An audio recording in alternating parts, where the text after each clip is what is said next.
14 ஆண்டுகளுக்கு மேலாக இந்த மக்களை சந்தித்து எல்லா போராட்ட களத்திலும் கூட இருந்து இந்த மண்ணையும் மக்களையும் மொழியையும் நேசிக்க வைத்து எந்த தலைவருடைய புகைப்படத்தை தமிழ்நாட்டில் பயன்படுத்தக்கூடாதுன்னு சொன்னாங்களோ அந்த தலைவருடைய படத்தை படமாக மட்டுமில்லாமல் அந்த தலைவர் தான் உங்களுடைய முகவரி, உங்களுடைய முகம் அடையாளம்னு மாற்றினார்ல. அதனால தானே 36 லட்சம் வாக்குகள் வாங்கியிருக்கு. தமிழ்நாட்டில் மிக முக்கியமான நம்பர் 1 கட்சினா நாம் தமிழர் கட்சி தான். எப்படி சொல்கிறான்னா, திமுக இது வரைக்கும் தனித்து நின்று தன்னுடைய வாக்கு வங்கியை காட்டவில்லை. கூட்டணி கட்சிகளோடு நின்று தான் ஒவ்வொரு தேர்தலையும் சந்திச்சிருக்கு. பாஜக வந்து கூட்டணி கட்சிகளோடு நின்று தான் தன்னுடைய வாக்கு வங்கியை நிரூபிச்சிருக்கு. அதிமுக கூட்டணி கட்சிகளோடு நின்று தான் முறை போட்டிட்டு இருக்கு. நாம் தமிழர் கட்சி தொடர்ச்சியாக தனித்து களமாடி தமிழ் தேசிய அரசியலை பேசி 1.1 தொடங்கின அவங்களுடைய பயணத்தை இன்னைக்கு பாருங்க 8.22 விழுக்காடு வாக்குகளை வாங்கியிருக்காங்க. இது கேவலமாக இல்லை. 4 ஆண்டுகள் தமிழ்நாட்டில் ஆட்சியில் இருந்து வாக்கு கொடுக்காம ஒரு வாக்கை அவங்களால பெற முடியல. நீங்களாம் பெரிய கட்சின்னு சொல்கிறது எவ்வளோ பெரிய அவமானம். அது சொல்லக்கூடிய ஒரே தகுதி உள்ள ஒரே கட்சி தமிழ்நாட்டில் பெரிய கட்சினா அது நாம் தமிழர் கட்சி தான். திமுக ஆரம்பித்ததுலேருந்து நல்ல விஷயத்தையாவே பேசி எங்கள் காதெல்லாம் அடைச்சி போச்சு. கொஞ்சம் ஈவராவுடைய மறுபக்கத்தையும் கொஞ்சம் பேசுங்க. அவர் இவ்வளோ முரணாக பேசியிருக்காரு, இவ்வளோ கருத்தியால் பேசியிருக்காரு. தாலி என்பது ஒரு அவமான சின்னம், கர்ப்பப்பை என்பது வந்து தேவையில்லை பெண்களுக்கு, அதை தூக்கி விட்டேறீங்கன்னு பேசினார்ல. அதெல்லாம் போய் மக்கள்கிட்ட பேசுங்க. ஈவேராவனுடைய மணியம்மையினுடைய திருமணத்தில் பிறந்தது தான் திமுகன்னு அண்ணாதுரை அவர்கள் பேசியிருக்காருல்ல. அண்ணாதுரை பேசாத பேச்சா ஈவேரா அவர்களை பற்றி? இல்லை கருணாநிதி அவர்கள் பேசாத பேச்சா? குண்டர் சட்டத்தில் கைது செய்ய வேண்டும், தேசிய பாதுகாப்பு சட்டத்தில் ஈவேராவை கைது செய்ய வேண்டும்னு பேசினவர் கருணாநிதி பேசியிருக்காரு. அதுக்கான ஆதாரங்கள்லாம் இருக்குது. இந்திய அரசியலமைப்பு சட்டத்தை அண்ணல் அம்பேத்கர் அவர்கள் இயற்றினார். அதே இந்திய அரசியலமைப்பு சட்டத்தை தீயிட்டு எரித்தவர் வந்து ஈவேரா. அப்புறம் எப்படி நீங்கள் வந்து அம்பேத்கர் அவர்களையும் ஈவேரா அவர்களையும் ஒரே பதாதைகளை பக்கத்தில் போட்டுக்கிட்டு நீங்கள் வந்து பெருமை பீத்துறீங்க? நான் வந்து வேட்புமனு தாக்கல் பண்ணும்போது உங்கள் ஈரோடு கிழக்கு தொகுதி வேட்பாளர் கையில் எலுமிச்சம்பழத்தை கொண்டு போகிறாரு. 1000 ஸ்பேர் பார்ட்ஸில் ஓடாத வண்டியாடா இந்த ஒரு எலுமிச்சம்பழத்தில் ஓட போகுது அப்படின்னு விவேக் பேசின அதே காமெடி தான் ஞாபகத்துக்கு வருது. அப்போ நீங்கள் என்ன பகுத்தறிவு பேசுகிறீங்க? அடுத்தவங்க கோயிலுக்கு போனால் உங்களுக்கு பிரச்சனை, ஆனால் நீங்கள் கோயிலுக்கு போகலாம். இப்போ ஈரோடு கிழக்கு இடைத்தேர்தல் நடக்குதுல்ல, ஈரோடு கிழக்கு இடைத்தேர்தலில் போயிட்டு திமுகவின் சார்பாக ஈவேரா அவர்கள் வந்து இந்த கருத்தியெல்லாம் பேசியிருக்காருங்க. பெண்கள் தாலியாக இருக்க சொன்னார், கர்ப்பப்பையை தூக்கி விட்டேறிய சொன்னார். நல்ல விஷயங்களையும் பேசலாம், எல்லாம் கெட்ட விஷயம் சொல்கிறாங்க எல்லாமே. நீங்கள் இவ்வளோ நாளாக கிட்டத்தட்ட இந்த 75 ஆண்டுகள் திமுக ஆரம்பித்ததுலேருந்து நல்ல விஷயத்தையாவே பேசி எங்கள் காதெல்லாம் அடைச்சி போச்சு. கொஞ்சம் ஈவேராவுடைய மறுபக்கத்தையும் கொஞ்சம் பேசுங்க. அவர் இவ்வளோ முரணாக பேசியிருக்காரு, இவ்வளோ கருத்தியால் பேசியிருக்காரு. தாலி என்பது ஒரு அவமான சின்னம், கர்ப்பப்பை என்பது வந்து தேவையில்லை பெண்களுக்கு, அதை தூக்கி விட்டேறீங்கன்னு பேசினார்ல. அதெல்லாம் போய் மக்கள்கிட்ட பேசுங்க. கோவிலுக்கு போகக்கூடாது, கடவுளை கும்பிட்றவங்க ஒரு காட்டுமிராண்டி. அப்போ கேளுங்க, கிராமத்தில் போய்ட்டு நீங்கள் சொல்லுங்கள், கடவுளை கும்பிடாதீங்க, கோவிலுக்கெல்லாம் போகாதீங்கன்னு சொல்லி அந்த மக்கள்கிட்ட ஓட்டு கேளுங்க. அப்படி தான் ஈவேரா சொல்லியிருக்காரு. திருமணம் என்பது தேவையற்ற உறவு, என்ஜாய்மெண்ட் வித்தவுட் ரெஸ்பான்சிபிலிட்டின்னு ஈவேரா பேசியிருக்காரு. அதுக்கு வீரமணி வேறு ரொம்ப பெருமையாக பேசியிருக்காரு. ஆனால் நாங்கள் வந்து ஐயா கருணாநிதி வந்து 3 கல்யாணம் பண்ணிப்பார், ஐயா ஸ்டாலின் வந்து கல்யாணம் பண்ணிப்பார், உதயநிதி கல்யாணம் பண்ணிப்பார், அவங்க உறவினர்கள் எல்லாருக்கும் கல்யாணம் பண்ணி வைப்பாங்க. வீரமணி கல்யாணம் பண்ணிப்பார், அவருடைய பேரப்பிள்ளைகளுக்கு மகளுக்கு கல்யாணம் பண்ணி வைப்பார். சுபவீர பாண்டியன் அவர்கள் அவருடைய சொந்தக்காரங்க எல்லாருக்கும் கல்யாணம் பண்ணி வைப்பார். பல கற்பை அவர்கள் அவருடைய மகளுக்கெல்லாம் கல்யாணம் பண்ணி வைப்பார். ரொம்ப சந்தோஷமாக இருப்பாங்க. இப்போ அண்ணன் அமீர் இருக்கார்ல இயக்குனர், அது பெரியாருடைய கொள்கை இல்லைன்னா நாங்கள் வேறு எதுவுமே பண்ண மாட்டோம், பெரியார் அடுத்து தள்ளிட்டார் தமிழ்நாட்டுக்கெல்லாம் பேசுகிறாருல. அந்த அண்ணன் அமீர் அவர்களே இஸ்லாமிய முறைப்படி தான் திருமணம் பண்ணார். 5 நேரமும் தொழுவார் அண்ணன் அமீர் அவர்கள். அவர்கிட்ட போய் சொல்ல சொல்லுங்கண்ணா, எப்போ ஈவேரா கொள்கையை நீங்கள் ஏற்றுக்கிறீங்களா, ஏன் போய் தொழுவுறீங்க? கடவுளே இல்லைன்னு அவர் ஒரு சகாப்தம், அவரை வந்து என்ன சகாப்தம்? சரி, ஈவேராவோட கொள்கையில எதை நீங்கள் ஏற்றுக்கிறீங்க? பெண்ணிய விடுதலை பேசுகிறார். சரி, பெண்ணிய விடுதலை பேச நான் திரும்ப கேட்குறேன். பெண்ணிய விடுதலை பேசினார்ல, தன்னுடைய தள்ளாத வயதில் ஏன் ஒரு பெண்ணை திருமணம் பண்ணிக்கிட்டார்? சொத்துக்களை மற்றவங்க அபகரிச்சிருவாங்கங்கிற ஒரு அச்சத்தில். சரி, நம்ம அப்போ கூட இருக்கிற யாரையுமே அவர் நம்பலன்னு ஏற்றுக்கலாமா? வீரமணி மேலே அவருக்கு நம்பிக்கை இல்லைன்னு ஏற்றுக்கலாமா? இப்படி சொல்லிடலாமா? சொல்லுங்கள், இப்படி சொல்லலாமா? அப்போ வீரமணி மேலே நம்பிக்கை இல்லை, அதனால தான் நான் வந்து ஒரு வளர்த்த மகளையே நான் திருமணம் பண்ணேன் அப்படின்னு இப்படி நம்ம பேசிக்கலாமா? ஏங்க, ஈவேராவனுடைய மணியம்மையினுடைய திருமணத்தில் பிறந்தது தான் திமுகன்னு அண்ணாதுரை அவர்கள் பேசியிருக்காருல்ல. அண்ணாதுரை பேசாத பேச்சா ஈவேரா அவர்களை பற்றி? இல்லை கருணாநிதி அவர்கள் பேசாத பேச்சா? குண்டர் சட்டத்தில் கைது செய்ய வேண்டும், தேசிய பாதுகாப்பு சட்டத்தில் ஈவேராவை கைது செய்ய வேண்டும்னு பேசினவர் கருணாநிதி பேசியிருக்காரு. அதுக்கான ஆதாரங்கள்லாம் இருக்குது. இன்னும் நாம் தமிழர் கட்சியை சார்ந்த தம்பி தங்கைகள் அந்த காலகட்டத்தினுடைய அரசியலை வந்து நம்ம இப்போ ஒப்பிட்டு பேசுறது எந்த அளவுக்கு சரி? அதுதான் நானும் கேட்குறேன். அந்த காலகட்டத்து அரசியலை ஏன் இப்போ ஒப்பிட்டு பேசுறீங்க? ஈவேரா அவர்கள் பெண்ணிய விடுதலை பேசினாரு, சமூக நீதி பேசினாரு, பெண்களுக்காக போராடினாரு. அவர் இல்லைன்னா தமிழ்நாட்டில் யாரும் கோமனம் கட்டியிருக்க முடியாது. ஒவ்வொரு ஆளாக நிற்க வச்சு கியூவில் நிற்க வச்சு அவர் தான் கோமனம் கட்டி விட்டாரு. எல்லாருக்கும் சைஸ் அளந்து பார்த்து கோமனம் வந்து 2 இன்ச்சு வேணுமா 3 இன்ச்சு வேணுமான்னு கட்டி விட்டாரு. அப்படிலாம் ஏன் சொல்லிட்டு இருக்கீங்க? அதுக்கு முன்னாடி யாருமே வந்து தமிழ் சமூகத்தில் வாழலையா, யாருமே படிக்கலையா?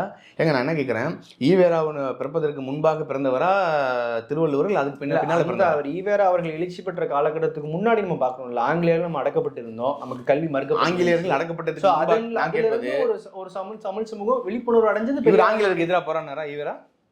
ஏதாவது ஒரு போராட்டம் ஆங்கிலேயர்களுக்கு எதிராக ஈவேரா போராடினார்? இந்திய தப்பு செய்த போதும் சுட்டி காட்டியிருக்கிறாரு, கண்டிச்சிருக்கிறாரு. அவர் என்ன சொல்லியிருக்காரு, ஆங்கிலேயர்களுக்கு கடிதம் எழுதுறாரு, இந்தியாவுக்கு சுதந்திரம் கொடுக்காதீங்க, அப்படியே கொடுத்தாலும் தமிழ்நாட்டுக்கு கொடுக்காதீங்க, ஆங்கிலேயர்கள் தான் தமிழ்நாட்டை ஆள வேண்டும் அப்படின்னு பேசினவர் ஈவேரா அவர்கள்.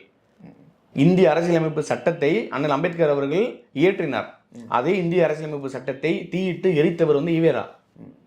அப்புறம் எப்படி நீங்கள் வந்து அம்பேத்கர் அவர்களையும் ஈவேரா அவர்களையும் ஒரே பதாதைகளை பக்கத்தில் போட்டுக்கிட்டு நீங்கள் வந்து பெருமை பீத்துறீங்க, ரெண்டு பேரும் ஒன்று தான் அப்படின்னு? எப்படி ரெண்டு பேரும் ஒன்றாக முடியும்? ஏங்க பாலும் பால் டாயிலும் எப்படிங்க ஒன்றாகும்? ரெண்டும் ஒன்றாயிடுமா? ரெண்டுமே வெள்ளை கலராக இருக்குன்னு ஒன்றாயிடுமா? சொல்லுங்கள். அப்படிதான் உங்களுடைய கருத்தியல் முரண் அப்படி தான் இருக்குது.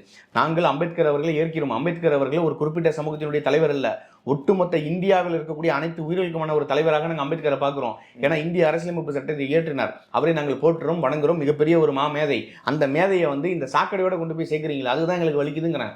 ஈவேரா அவர்கள் பெண்களை எவ்வளோ இழிவாக பேசியிருக்காரா இல்லையா? ஏங்க இதே சென்னையில் ஒரு கூட்டம் நடைபெற்றதுங்க, ஈவேரா அவர்களுடைய கடைசி கூட்டம். என்னுடைய நினைவு சரியாக இருந்தால் 1974 சொல்லிட்டு சில தடியமான வார்த்தைகளை பயன்படுத்தி இருக்கலாம். அதை வந்து இப்படி இழிவா எடுத்துக்கலாம். அவர் தானே இழிவா பேசுறாரு, நாங்கள் எதுவும் இழிவா பேசலையா?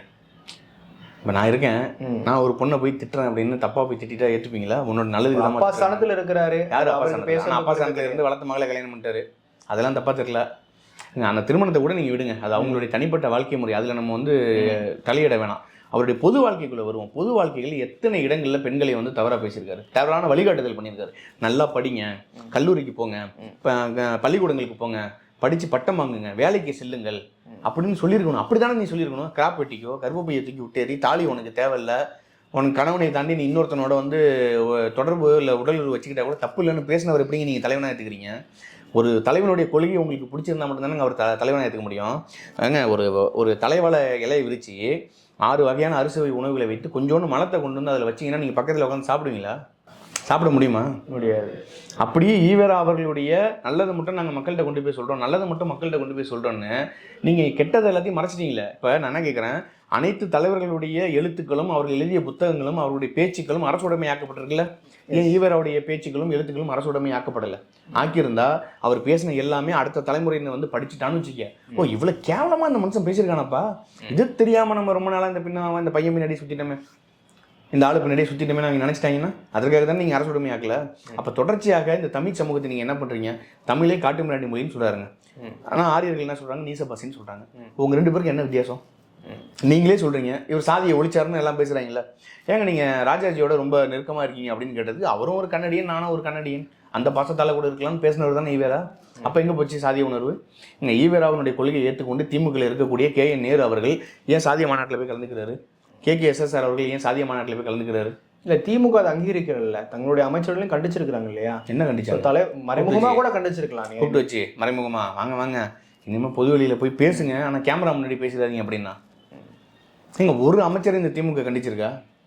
ஒரு அண்ணன் அமைச்சர்கள் துறையிலிருந்து மாற்றப்பட்டு இருக்கிறாங்க, பதவி சொல்ல வந்தேன். ஸோ ஏதோ ஒரு தவறு பண்ணும்போது அவங்க நான் உங்கள்கிட்ட கேட்குறேன், அண்ணன் பழனிவேல் தியாகராஜன் அவர்களை நிதித்துறையிலிருந்து தகவல் தொழில்நுட்பத்துறைக்கு இந்த காரணத்தினால தான் நாங்கள் மாற்றணும்னு திமுகவில் சொல்ல முடியுமா? சரி, நிதித்துறைக்கு அன்ஃபிட்டானவரா அவர் அப்படின்னு ஒரு கேள்வி இருக்குல்ல, ஏன் அவரை நீங்கள் தூக்குனீங்க?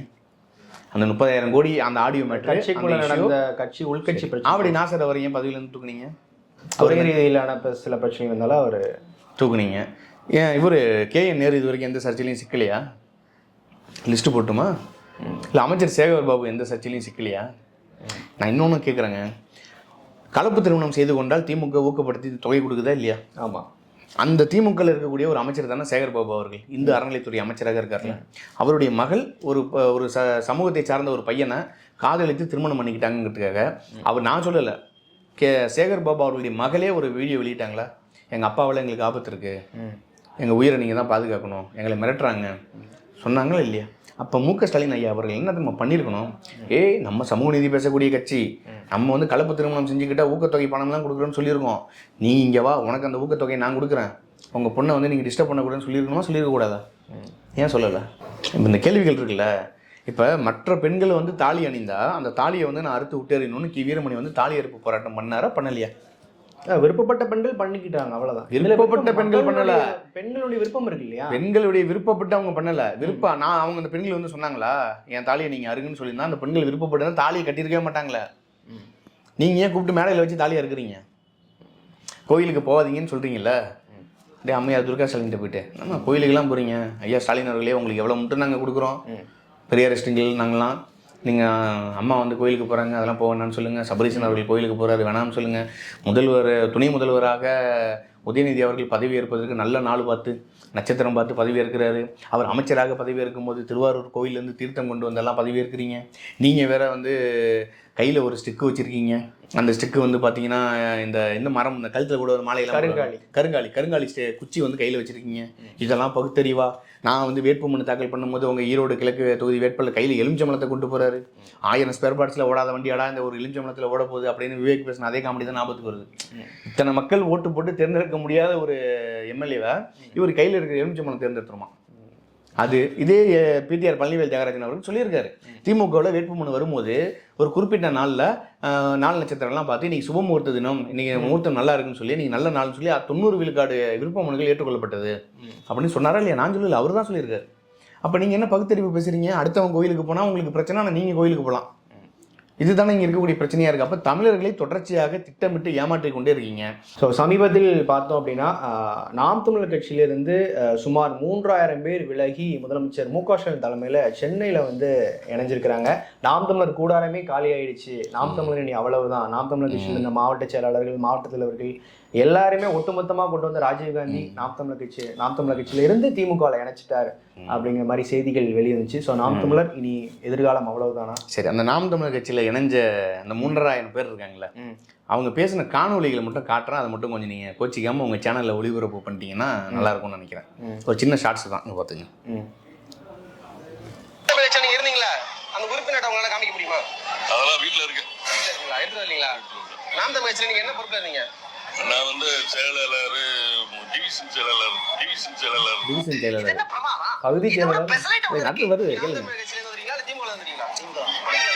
திமுக எதுக்காக வந்திருக்கீங்க? அவர் என்ன சொல்றாரு, நான் வந்து திமுகலேருந்து வந்திருக்கேன், நாம் தமிழர் கட்சியில் இணைய போகிறேன் அப்படிங்கிறாரு. அவர் அடுத்த ஒரு கேள்வி. எத்தனை வருஷமா இருந்தீங்க? நான் ஒரு 3 வருஷமா இருந்தேன். பெரியாரை பற்றி இழிவாக பேசுறதுனால எனக்கு பிடிக்கல. பெரியார் வந்து சீமான் என்ன இழிவுபடுத்தினாரு? அது காணொலி பண்ண போகிறோம். 1 இயர் இருக்குமா? 1 இயர் இருக்கும். மீட்டிங் கூட வந்திருக்கீங்க. உங்க மாவட்டத்தில் எத்தனை பேர் வந்தீங்க? கோயம்புத்தூர்ல இருந்து 7 பஸ் வந்தீங்க. எங்கமா வந்தீங்க? தலைநகர்ல இருந்து. எதுக்காக வந்திருக்கீங்க? மீட்டிங் வந்தீங்களா? மீட்டிங் முடிஞ்சிச்சு. மீட்டிங் என்ன பேசுனாங்க? என்னமா பேசுனாங்க? அதெல்லாம் நாங்க கவலையே படுறது இல்லைங்க. வேட்டா வாங்கணுமா வெச்சிட்டு வாங்கணுமா அப்படியே போயிட்டே இருப்பாங்க. எத்தனை வருஷமா திமுக இருக்கீங்க? இல்ல நான் திமுக இல்ல, எந்த கட்சியிலயும் நான் இல்ல. திமுக துண்டு போட்டுறீங்க. அப்புறம் அத சும்மா குத்தாக தோல் மாலை வாங்கி போட்டுக்கணும். கேட்டுட்டீங்களா?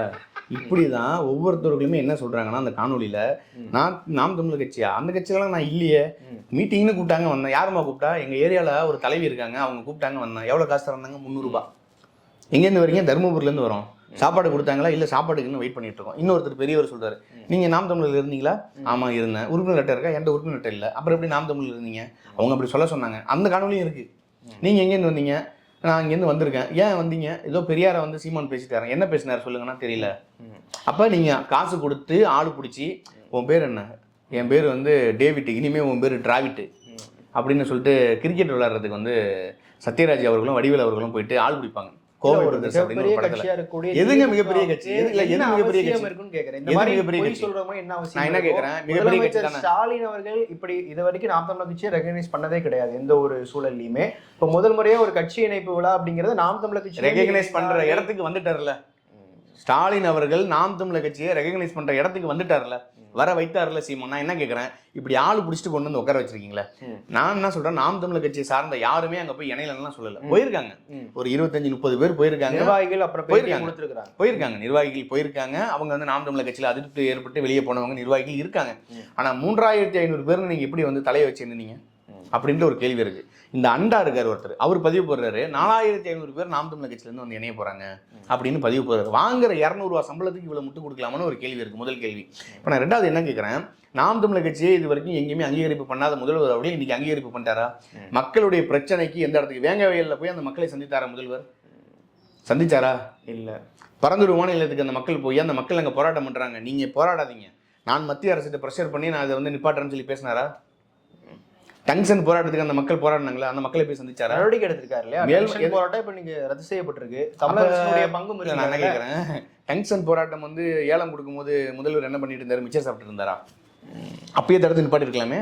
அந்த மக்கள் தன்னெழுச்சியாக போராடி அத்தனை லட்சம் மக்கள் அங்கே ஒன்று கூடிட்டாங்க. எப்படி ஜல்லிக்கட்டு மாரி ஒரு போராட்டம் மிகப்பெரிய அளவில் தமிழ்நாட்டில் தீவிரமாக பறந்தது, அதே மாதிரி டங்ஷன் போராட்டம் மிகப்பெரிய அளவில் தீவிரமாயிடும்.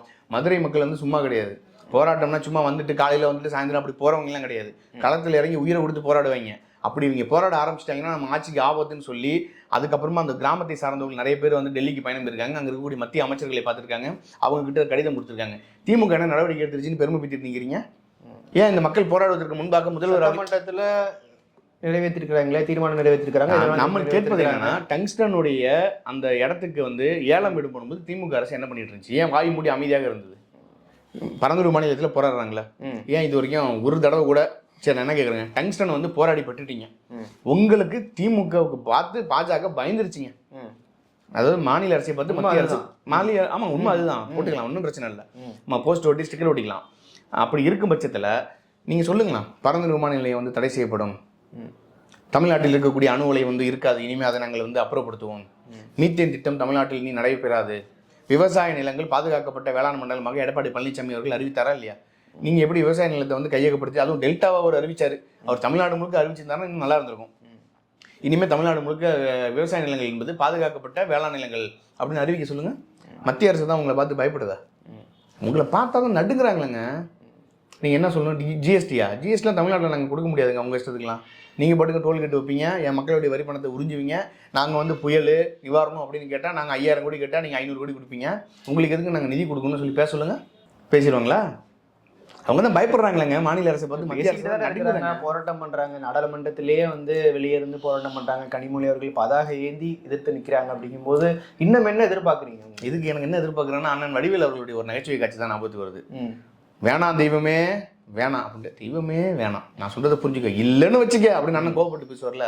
அந்த மாதிரி திமுக என்ன பண்ணுதுன்னா, பாஜகன்ற ஒரு பிம்பத்தை வைத்துக்கொண்டு தமிழ்நாட்டுக்குள்ள நாங்கள் இல்லைன்னா பாஜக உள்ள வந்துடும், நாங்கள் இல்லைன்னா பாஜக உள்ள. சரி, நாங்கள் உங்க 40 MP தேர்ந்தெடுத்து தமிழ்நாட்டு மக்கள் அனுப்புனாங்களே கூட்டணி கட்சிகளோடு சேர்த்து, அப்புறம் எப்படி பாஜக வந்துச்சு? மீண்டும் எப்படி ஆட்சிக்கு வந்துச்சு? அப்போ திமுக இங்கே வெற்றி பெறலைனாலும் அங்கே பாஜக தானே வந்திருக்கும். திமுகக்கு நாம் தமிழருக்கு ஓட்டு போட்டால் பாஜக வந்துடும் சொன்னது யார்? நீங்கள் தானே கேட்டீங்க. அப்போ நான் என்ன கேட்குறேன்னா, தொடர்ச்சியாக மக்களுடைய எல்லா பிரச்சனையும் நீங்கள் வந்து மடைமாற்றம் செய்துவிட்டு நீங்கள் இப்படி இருப்பதை ஒருபோதும் ஏற்க முடியாதுங்க. மக்கள் பிரச்சனைக்கு நீங்கள் எதுக்குமே போல. ஆனால் நாம் தமிழர் கட்சியிலேருந்து 3500 பேர் வந்துட்டாங்கன்னா அமைச்சர் வராரு, முதல்வர் வராரு. முதல்வருக்கு நேரம் இல்லைங்க வேங்க வெயில் போகிறதுக்கு. ஆனால் நாம் தமிழர் கட்சியிலேருந்து 3500 பேர் வந்தாங்கன்னா துண்டு போட்டு சால்வை போட்டு வரவேற்க நேரம் இருக்குன்னா இதை நீங்கள் எப்படி பார்க்குறீங்க? இந்த அமைச்சர், இந்த முதல்வர் என்பவர் மக்களுக்கான சேவை செய்யக்கூடியவரா, தான் கட்சியில் ஒரு 3000 பேர் வராங்கிறத முக்கியமாக ரெண்டில் எதை பார்க்கணும்? ரெண்டையுமே பார்க்கணும் இல்லையா? ரெண்டையுமே பார்க்கணும். சரி, ரெண்டையுமே பார்க்கணும். ஒன்று பார்த்துட்டாரு, இன்னொன்று எப்போ பார்க்க போறாரு? பார்த்துட்டு தானே இருக்கிறாரு. பரந்தூர் விமான நிலையம் எப்போ போக போறாரு? மக்களை எப்போ போய் சந்திப்பாரு? போராடாதீங்க, நாங்கள் தமிழோட ஆதரவா இருக்கிறாரு முதல்வரோட, மக்களோட ஆதரவா இருக்கிறாரு. போகணும், போய் தான் ஆதரவு தெரிவிக்கணுங்கிறது என்ன அவசியம்? போய் விஜய் போகாத போது ஏன் திமுகவை சார்ந்த உடன்பிறப்புகள் இந்த 200 ரூபாய் ஹைனாக்கள் வந்து சொன்னீங்க? விஜய் களத்துக்கே வரல, அவர் வீட்டில் உட்காந்தானே ஆதரவு தெரிவிச்சாரு. அப்படி தெரிவிச்சிருக்கலாமே. அப்போ மட்டும் ஏன் அந்த திமுக உடன்பிறப்புகள் அப்படி கொதிச்சு எழுந்தாங்க? விஜய் அவர்கள் மீது அவ்வளவு வன்மத்தை கக்கினாங்க. விஜய் அவர்கள் திமுக மேல இவ்வளவு எதிர்ப்பு இருக்கு, நீங்க சொல்றதை எடுத்துக்கலாம். ஈரோடு கிழக்குல எதிரொலிக்குப்பா. ஈரோடு கிழக்குல 2 கட்சிகள் தான் நிக்கிறாங்க, ஒன்று நாம் தமிழர், இன்னொன்று திமுக. ஸோ அங்க மக்கள் வந்து நாம் தமிழர் வாக்களிப்பாங்க. நான் என்ன கேட்கறேன்னா, முதல்ல ஒரு விஷயத்தை பதிவு பண்ணணும்னு நினைக்கிறேன். எல்லா தேர்தலுக்கும் ஒரு கருத்து கணிப்பு நடத்துவாங்க. இந்த சேட்டலைட் மீடியாக்கள்லாம் பார்த்தீங்கன்னா 50 விழுக்காடு திமுக, 30 விழுக்காடு அதிமுக, இந்த மாதிரி பாமக வந்து பாஜக வந்து 18 விழுக்காடு, மற்றவை 19 விழுக்காடு 18 விழுக்காடுன்னு போடுவாங்க. இப்போ ஈரோடு கிழக்கு இடைத்தேர்தல் அதே சேட்டலைட் மீடியாக்கள் போங்க. நான் சொல்வது எல்லா சேட்டலைட் மீடியாக்களும் இல்லை, ஒரு சில திமுகவுக்கு ஆதரவாக செயல்படக்கூடிய சேட்டலைட் மீடியாக்கள் போங்க, கருத்து கணிப்பு நடத்துங்க. திமுக 90 விழுக்காடு, நாம் 10 விழுக்காடுன்னு கூட போடுங்களா. ஏன் போட மாட்டேங்கிறீங்க? இப்போ ஒரு 2,50,000 வாக்குகள் இருக்கு ஈரோட்டில். நான் ஒரு உதாரணத்துக்கு சொல்கிறேன், இருக்குது அப்படின்னா ஒரு 10,000 வாக்கு தான்ப்பா நாம் தமிழர் வாங்குவோம், மிச்சம் 2,40,000 வாக்கையும் திமுக தான் வாங்குன்னு போடுங்கண்ணா. போட தைரியம் இருக்கா? இன்னைக்கு கருத்து கணிப்பு எடுக்க தைரியம் இருக்கா? அந்த 2,50,000 மக்கள்கிட்ட நீங்கள் போய் கேட்குறீங்களா நீங்கள் யாருக்கு ஓட்டு போட போகிறீங்கன்னு? கேட்டு தான் நீங்கள் கருத்து கணிப்பு நடத்துறீங்களா? ஏதோ வாய்க்கு வந்தது அடித்து விட வேண்டியது. அது இப்போ அமைச்சர் ஒருத்தர் சொன்னாரா 12 கோடி பேர் பயணம் பண்ணியிருக்காங்க பேருந்துலன்னு. தமிழ்நாட்டோட மக்கள் தொகை 8 கோடி பேர் தான். நீங்கள் என்னங்க 12 கோடின்னு வாய்க்கு வந்து அடிச்சு விட்டீங்க அப்படின்னு கேட்கணும். அதெல்லாம் யாரும் கேட்கறதில்ல, கூட்டணி கட்சிகளும் வாய் திறந்து பேசுவதில்லை. ஈரோடு கிழக்கு இடைத்தேர்தலில் நாம் தமிழர் விசஸ் திமுகன்னு மாறி போச்சா? இன்னைக்கு அதிமுக போட்டியிடல. அதிமுகவை சார்ந்த எவருமே உதயசூரியனுக்கு வாக்களிப்பாரா? நீங்கள் நோட்டாவுக்கு போட போகிறாங்க. நோட்டாவுக்கு போட்டுட்டோம், ஆனால் திமுக வாக்களிப்பாங்களா? மாட்டாங்க. இப்போ விஜய் கட்சியை சார்ந்தவர்கள் திமுக வாக்களிப்பாங்களா? சாத்தியம் இல்லை, வாய்ப்பு இல்லை. பாஜகவை சேர்ந்தவர்கள் திமுக வாக்களிப்பாங்களா? மாட்டாங்க. அப்போ திமுகவோட ஓட்டு மட்டும்தான் திமுக போகும். மிச்சம் இருக்கிற அந்த கூட்டணி கட்சிகளுடைய வாக்குகள் திமுக போகும். ஆனால் நாம் தமிழ் கட்சிக்கு யாரெல்லாம் வாக்களிப்பாங்க தெரியுமா? திமுக எதிர்ப்பு மாநில இருக்கிறவெல்லாம் வாக்களிப்பாங்க. இந்த மண்ணை நேசிக்கக்கூடியவன், இந்த மக்களை நேசிக்கக்கூடியவன், இந்த மொழியை நேசிக்கக்கூடியவன், மலை வளங்களை காக்க வேண்டும் என்று சொல்லக்கூடியவன், இந்த இயற்கை வளங்களை காக்க வேண்டும், மரங்களை காக்க வேண்டும், நீரை காக்க வேண்டும், சாதிய ஆணவ படுகொலைகள் தமிழ்நாட்டில் நடக்கக்கூடாது, என் வீட்டில் இருக்கக்கூடிய பெண்களுக்கு பாதுகாப்பு வேணும், என் வீட்டில் இருக்கக்கூடிய பசங்க வந்து நாளைக்கு படிச்சுட்டு நல்ல வேலைக்கு போகணும், நல்ல தரமான மருத்துவம் வேணும், தரமான குடிநீர் வேணும், தரமான காற்று வேணும், எங்களுக்கு பாதுகாப்பு வேணும். பெண்கள் இன்னைக்கு வெளியில் போனாங்கன்னா பாதுகாப்பு கிடைப்பதில்லை. அந்த தரமாக எங்களுக்கு பாதுகாப்பு உறுதிப்படுத்தி தரணும்னா நாம் தமிழ் கட்சிக்கு வாக்களிக்கணும். எங்கள் வீட்டில் அடுத்த இளைய தலைமுறை பட்டதாரிகள் வந்து உருவாவதற்கு நல்ல தரமான கல்லூரிகள் வேணும், தரமான பள்ளிக்கூடங்கள் வேணும். எங்கள் பிள்ளைங்க கஷ்டப்படக்கூடாது, ஸ்விக்கி சொமேட்டோ அப்படின்னு போய் ஓட்டி கஷ்டப்படக்கூடாது. அவன் படித்த படிப்புக்கு நல்ல வேலை கிடைக்கணும். நாங்கள் விளைவித்த விலை பொருட்களுக்கு வந்து நல்ல விலை வேணும் அப்படின்னு நினைக்கக்கூடிய அத்தனை பேருமே நாம் தமிழ் கட்சிக்கு தான் வாக்களிப்பாங்க. பணம் வாங்காமல், கோட்ரு வாங்காமல், கோழி பிரியாணி வாங்காமல் ஒரு கூட்டத்தை வந்து இன்றைய சூழலில் கூட்ட முடியுமா? நடிகர் விஜய் அவர்களுக்கு கூட்டம் கூடுது. அவர் ஒரு மிகப்பெரிய ஒரு திரை நட்சத்திரம், கிட்டத்தட்ட 68 படங்கள் நடிச்சிட்டாரு, தமிழ் சினிமாவினுடைய ஒரு முன்னணி நட்சத்திரம். ஆனால் அப்படியா அண்ணன் சீமான் அவர்கள் 13-14 ஆண்டுகளுக்கு மேலாக இந்த மக்களை சந்தித்து எல்லா போராட்ட களத்திலும் கூட இருந்து இந்த மண்ணையும் மக்களையும் மொழியையும் நேசிக்க வைத்து எந்த தலைவருடைய புகைப்படத்தை தமிழ்நாட்டில் பயன்படுத்தக்கூடாதுன்னு சொன்னாங்களோ அந்த தலைவருடைய படத்தை படமாக மட்டும் இல்லாமல் அந்த தலைவர் தான் உங்களுடைய முகவரி, உங்களுடைய முகம் அடையாளம்னு மாற்றினார்ல. அதனால தானே 36 லட்சம் வாக்குகள் வாங்கியிருக்கு. நான் ஒன்று தாங்க சொல்லுவேன், தமிழ்நாட்டில் 3வது பெரிய கட்சிலாம் நாம் தமிழ் கட்சி கிடையவே கிடையாது. அது ரொம்ப தப்பு. அண்ணன் சீமான் அவர்களே வந்து 3வது பெரிய கட்சிங்கிறாரு. அதை நான் ஏற்றுக்க மாட்டேன். தமிழ்நாட்டில் மிக முக்கியமான நம்பர் 1 கட்சினா நாம் தமிழ் கட்சி தான். எப்படி சொல்கிறேன்னா, திமுக இது வரைக்கும் தனித்து நின்று தன்னுடைய வாக்கு வங்கியை காட்டவில்லை.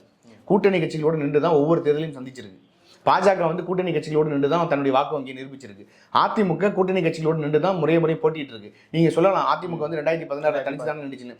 அப்போதும் வந்து மக்கள் ஜனநாயக கட்சி தமிமுக அன்சாரியும் அண்ணன் கருணாஸ் அவர்களும் அந்த கூட்டணியில் இருந்தாங்க. அவங்கெல்லாம் ஒரு மிகப்பெரிய ஃபேக்டர்ஸா இருக்கட்டுமேங்க. 10 பேராக இருந்தாலும் ஓட்டு தானே, 10 பேராக இருந்தாலும் ஓட்டு தானே, 20 பேராக இருந்தாலும் ஓட்டு தானே, 200 பேராக இருந்தாலும் ஓட்டு தானே, 2 ஓட்டாக இருந்தாலும் ஓட்டு தானே. 2 ஓட்டு வந்து இவர் கம்மியாக வாங்கிட்டாரு, இவர் வந்து 400 ஓட்டு வாங்கியிருக்காரு, இவர் 402 ஓட்டு வாங்கியிருக்காரு. எதுக்கு 402 ஓட்டு வாங்கினவர் வந்து வெற்றி பெற்றவர்னு சொல்றீங்க? அப்போ 2 ஓட்டம் ஓட்டு தானே. அப்படிதான் சந்திச்சிருக்காங்க. ஆனால் நாம் தமிழ் கட்சி தொடர்ச்சியாக தனித்து களமாடி தமிழ் தேசிய அரசியலை பேசி 1.1 தொடங்கின அவங்களுடைய பயணத்தை இன்னைக்கு பாருங்க 8.22 விழுக்காடு வாக்குகளையும் வாங்கியிருக்காங்க. வரக்கூடிய சட்டமன்ற தேர்தலில் நாம் தமிழ் கட்சி வெற்றி பெற்றுட்டா என்ன பண்றது? இல்ல ஈரோடு இடைத்தேர்தல் இடைத்தேர்தல் அந்த கருத்துக்களை பத்தி நீங்க பேசுறீங்க. அதுதான் பரவாயில்ல. என்ன சொல்றாங்க அப்படின்னா, கடந்த முறை சீமான் வாங்கிய வாக்கு வங்கி இந்த ஈரோடு கிழக்கு இடைத்தேர்தல் வாங்கிய வாக்கு வங்கியை விட கொஞ்சம் கூடுதலா வாங்கிட்டா கூட ஒரு வெற்றி தான் அப்படிங்கிறாங்க. ஆனா நிறைய பேர் அதுக்கு வாய்ப்பு இல்லை, கொஞ்சம் குறையும் அப்படிங்கிறாங்களே. ஒன்றும் இல்லை, பிப்ரவரி 5ஆம் தேதியெல்லாம் ரிசல்ட் வந்துடும் நினைக்கிறேன். ரிசல்ட் வந்தோடனே நம்ம இதே மாதிரி ஒரு நேர்காணல் உட்காருவோம். நாம் தமிழ் கட்சி போன முறை வாங்கிய வாக்கை விட இந்த முறை வந்து ஈரோட்டில் வாக்கை கூட வாங்குவாங்க. என்ன காரணம்னா, அவருக்கு மிகப்பெரிய ப்ளஸ் அமைறது இந்த திமுகனுடைய பிரச்சாரம் தான். ஈவேராவை பேசிட்டாரு. அப்போ மக்கள் கேட்பான்ல, என்னப்பா பேசினார் ஈவேராவை அப்படின்னு. அப்போ அண்ணன் சீமான் அவர்கள் இன்னும் பேசுவார்ல, அவர் சாதாரணமாகவே ஆடுவார். இவங்க காலில் வேற சலங்கையை கட்டி விட்றாங்க. அப்போ அவர் என்ன பண்ணுவார், போட்டு பொழந்து எடுப்பார். அப்போ மக்கள் வந்து ஈவேராவை தூக்கிட்டு வர இந்த திமுகவுக்கு வாக்களிக்கக்கூடாது. இந்த விலைவாசி வந்து கடந்த திமுகனுடைய 4 ஆண்டு ஆட்சிகள் எவ்வளோ உயர்ந்திருக்கு. சரி, இந்த 4 ஆண்டுகள் திமுகவை சார்ந்தவர் தாங்க ஈரோடு கிழக்கில் வந்து எம்எல்ஏ. இது வரைக்கும் இந்த 4 ஆண்டுகளில் எத்தனை அரசு பள்ளிக்கூடங்களுடைய தரம் உயர்த்தப்பட்டிருக்கு? ஈரோடு அரசு மருத்துவமனையுடைய தரம் வந்து உயர்த்தப்பட்டிருக்கா? சாலைகள், அங்கே இருக்கக்கூடிய மக்களுடைய பிரச்சனைகள் தீர்க்கப்பட்டிருக்கா? இப்போவும் ஏன் நீ 500 ரூபா காசு கொடுக்குற? எதுக்கு அந்த மக்களை வந்து மண்டபத்தில் அடைச்சி வைக்கிற? காணொலி பார்க்குறோம்ல, News 24/7 ஒரு காணொலி போடுறாங்களே, அந்த மக்களை வந்து நீங்கள் மண்டபத்தில் அடைச்சி வைக்கிறீங்க. அவர் கேட்குறாரு, நெறியாளர் கேட்குறாரு, என்னங்க இவ்வளோ கூட்டம்னு, இந்த வார்டில் வந்து இவ்வளோ பேர் உறுப்பினர் இருக்காங்க, ஒரு வார்டில் 250 பேராங்க உறுப்பினர் இருப்பாங்க. நானே அவங்ககிட்ட போய் கேட்குறேன்னா, நான் திமுகலாம் இல்லையே. ஆமாம், அந்த காலையில் வந்தேன், சாயந்தரம் போவேன், கொடுப்பாங்க, போகும்போது காசு கொடுப்பாங்க, 300 ரூபா கொடுப்பாங்க. இது கேவலமாக இல்லை? 4 ஆண்டுகள் தமிழ்நாட்டில் ஆட்சியில் இருந்து வாக்கு கொடுக்காம ஒரு வாக்கை உங்களால் பெற முடியல. நீங்களாம் பெரிய கட்சின்னு சொல்கிறது எவ்வளோ பெரிய அவமானம். அது சொல்லக்கூடிய ஒரே தகுதி உள்ள ஒரே கட்சி தமிழ்நாட்டில் பெரிய கட்சினா அது நாம் தமிழ் கட்சி தான். ஓகே, தொடர்ந்து பேசுவோம். பல்வேறு தகவல்களுக்கு மிக்க நன்றி.